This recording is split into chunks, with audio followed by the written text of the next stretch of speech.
Yosef, can you introduce to us the gentleman who is sitting to your right?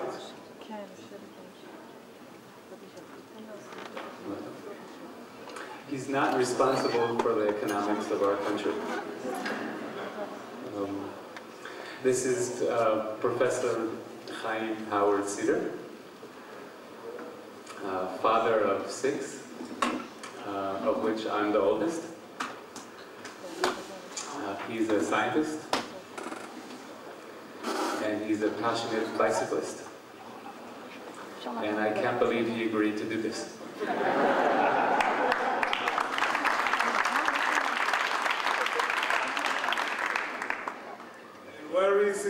Where is practicing his knowledge? Where does he work? Everywhere. All the time. Mainly Hebrew University, or also Hadassah, I think, right? He's in the Hebrew University, but my experience is that he has taken his work wherever he goes. Good. Chaim, can you please introduce to us the gentleman on your left?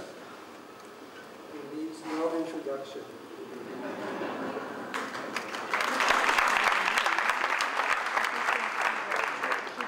But I do want to tell a story. And that is that one time a good friend of mine who just won the Nobel Prize was coming to Israel. And since we both love archaeology, we arranged to go to the city of David to see the new excavations. And I called up beforehand and told them that there's a very special guest coming, a Nobel Prize winner, and that they should lay out the red carpet and bring the archaeologists so that it will be a special visit. The next day we arrived there. Nobody ever heard of the archaeologists. Nobody ever heard of a red carpet. I said to my friend, you know what, we'll just go in by ourselves. But in order to get in, we had to pay. So I took out my Visa card, and I gave it to the person at the cashier. A young girl, 17 years old, she looked at me and she said, Cedar, are you related to Joseph Cedar? Yes, I'm his father. All of a sudden, the red carpet came out. The archaeologist came out of their office.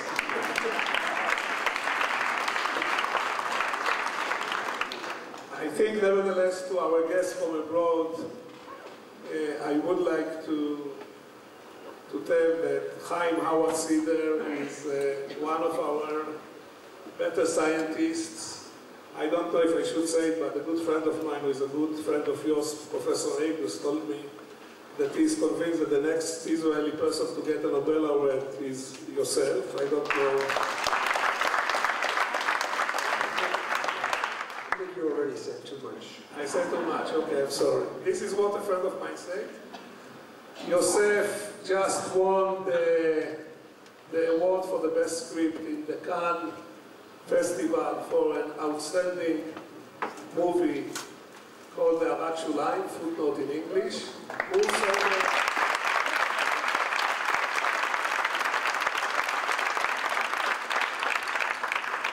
Who saw the movie? Not bad for a movie which is on the screen. How long? 2 weeks? 3 weeks today. 3 weeks today. And those of you who didn't see it, maybe it's playing right now somewhere, so I would quietly leave the hall and go and see the movie. It's really outstanding. Before the Achiecement Line, you produced some other very successful Israeli movies. Chaim, can you mention them? Do you know them? Testing my memory? Is that I'm the same age as you, I think. What other movies? So they're 4 wonderful movies. And after you've seen Footnote, I recommend that you go to the library and take out the DVDs for the other 3 movies as well. The first one was called Cedar, Time of Favor. The second one was called Midurat HaShevet, or Campfire. And the third one, it was called Before.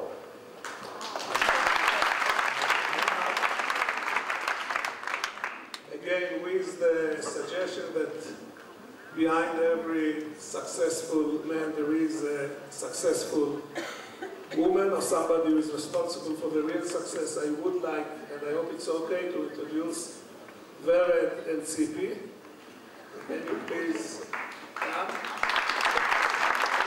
Cemi, can you introduce the two persons on the stage?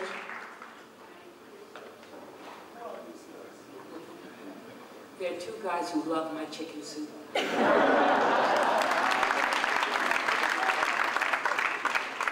one of them even makes it every Friday. The younger one. So do all my other sons make my chicken soup. Did that say it all? That say most of it. As a chicken soup connoisseur. Vardi, you are okay. Vardi wrote a terrific article about their experience in Cannes, about the suspension, waiting for hearing the results, etc. It appeared in Globes. I'm sure it's online, right? You search it online, you're going to read a great story about the experience in Cannes. Chaim, you are a scientist, very precise scientist, and you are a scientist which is dealing with the most minute things which were ever created, with the cells, with the components of the cells. Your son is dealing in a totally different world. He's dealing with art. He creates experiences, emotional experience at the heart and soul and brain of people. How you relate to what he's doing? What do you think about it? Well, first of all, I'm very proud of what Joseph has done. But more than that, I think that even though I deal with molecules and I deal with components of the cell and with the challenges of science, of understanding the universe, a lot of the same skills and a lot of the same approaches and a lot of the same type of creativity goes into making movies as well. And so there's really a common... You're an artist, he's a scientist. Yeah. You are dealing with abstract, he's dealing with very precise facts. Let me tell you some story which will relate to you, Mr. Cedar. You remember who was this guy, Erwin Charbrath was his name? Yes, for sure. Erwin Charbrath is a Jewish guy, grew in Vienna, fled from Vienna in 1939, ended. Maybe you want to tell them who is Charbrath? No, that's okay. He was one of the really first people who did molecular biology. Right, and he discovered the three proteins which are connecting the double helix. He discovered a lot about the structure of DNA even before DNA was really known well. Right, and based on his discovery of this Jewish immigrant from Vienna, Watson and Crick were able to, based on it and among other things, they were able to discover the double helix. Right. Then Watson and Crick wrote a book which was called How Impressive the Double Helix. And Charbrath, who was so far from getting the Nobel Prize, didn't get it. They got the Nobel Prize. And then he wrote a critique on the book. And in the critique, Erwin Charbrath wrote the following. He wrote, if Watson and Crick wouldn't discover the double helix, somebody else, 1 year later, 10 years later, 100 years later, would have discovered it. But if Shakespeare wouldn't write The Tempest, or Picasso wouldn't draw the Mademoiselles of Avignon, nobody else would have done it because it came from their head. You want to react, Chaim, Yosef? Well, I think I want to make this more interesting. You know, Please a screen, right? No, because it needs to get personal. And we need to stop talking about the double helix. You're familiar with the double helix? But I won't admit it. You know, I have an inferiority complex towards what my father does. Because I think that what he does is important. And what I do is entertainment.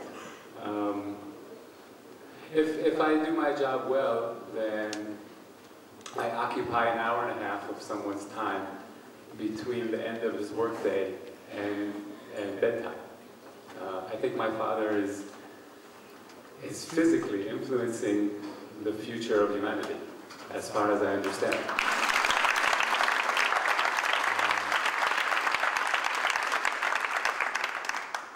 Can I correct this mistaken impression?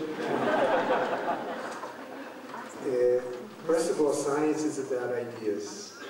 And it's true what Shargov said, that when somebody makes a discovery, the discovery does not stand on its own. It's usually built on the development of scientific concepts and scientific ideas that many times can take not only years, but even generations or centuries to develop into a right concept that's useful.